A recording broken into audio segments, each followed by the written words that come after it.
morning. Yeah, Good lovely to have you morning. here. Welcome. It's lovely that you're excited about it. This is so nice. We're very grateful for the heads up because sometimes you like to surprise drop albums. Yeah. And you've done that in the past. Yeah. But, you know, we had time to roll out the red carpet. We dressed up smart and we knew and Yeah, we you thought, guys are great. let's have showers and clean our teeth because I'm Taylor Swift is coming in. I'm honored. So, release parties for this incredible album are going to be out in cinemas everywhere. What can the fans expect to see in that film? So really, it's kind of a combination of what I used to do these things called secret sessions where I would invite fans to my house, play them the record before it came out, and I'd explain sort of inspirations behind different parts of songs or why I wrote things a certain way before I would play each song. So I kind of give them an inside scoop into what went into writing this particular song, then I'd play it.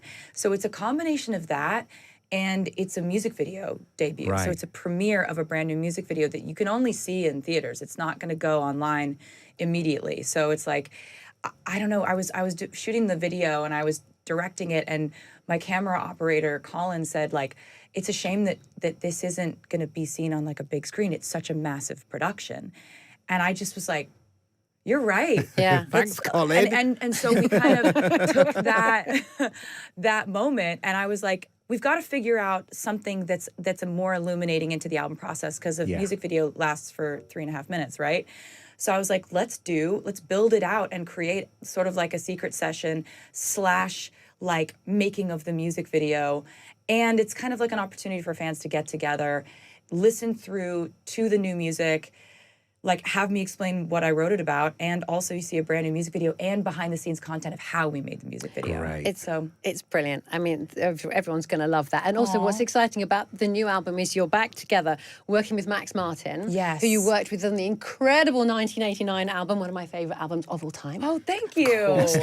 Has it got a similar vibe? And we have been lucky enough to listen to some tracks already before we met you. Yeah, I mean, what do you think? I think it's pretty different from 1989. Yes, I thought some of the tracks do have a slight 80s vibe to them. Would that be fair to say? Yeah, some of the synths that we use, for sure. I mean, Sorry, I'm interrupting you. no, you're right. I was agreeing with you. I loved the songs. I thought also, because you're very famous, of course, for writing from the heart. Things like Wish List I found very It's emotional. amazing. Oh, thank you. Oh, that one literally I'm really happy got that you me. liked that one, because Yeah. that was like the one that made me know we were done with the record. Oh, really? As soon as we finished that song, I was You were like, gonna boys, ask? we're I was done. desperate to ask you a question, which is, how do you know when you're done with an album? How do you know? Well, with this album, I was very specific about the vision for it being a short, concise, like almost like in my mind, I had like the perfect album as a idea, right? Like perfection is unattainable. We know that conceptually it's like a problematic thing to think about perfect. But I meant perfect in the idea of like each song has a place. It can't be swapped out with anything else. It fits perfectly together, right?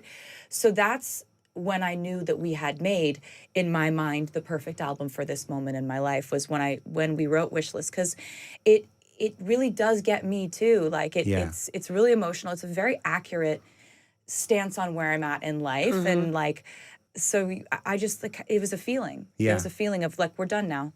Sometimes I've written very sprawling albums before where I just couldn't stop writing. Yeah. And there's something to that too, if that's the project you're making, but this was not that. You are unstoppable. I mean, when do you find the time? You've had the Eras tour, which broke all kinds of records, and then you come out with this. I mean, when do you write? So this was happening at the same time as the Eras tour. Yeah. When I was on tour in Europe last summer. Yeah. It was the point in the tour where we had so many shows so frequently. I was getting sick a lot. I was always like physically sore, but I had reached the point in the show where I could do it muscle memory. Right. So I needed something to wake my brain back up.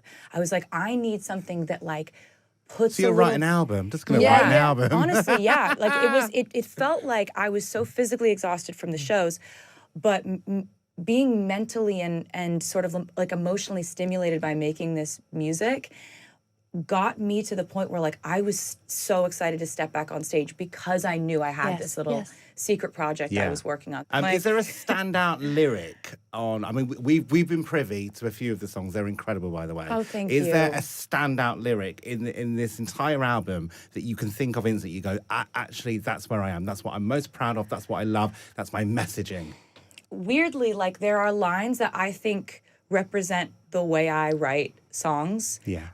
Like it's not something that I think represents like who I am as a person, because this is very much a song that's written in character. There's a song called Father Figure, where the first line of the second verse says, "I pay the check before it kisses the mahogany grain." Yeah.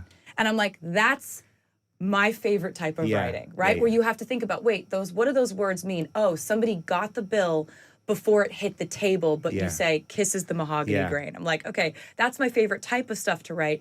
But there are some lines in the song The Life of a Showgirl that are very much sort of like the manifesto of how I've had to operate within this industry. It's a song about meeting one of your sort of idols, and they, instead of being what you thought they would be, they warn you against following in their footsteps, because they just want to be honest with you about how hard this industry is, and you do it anyway.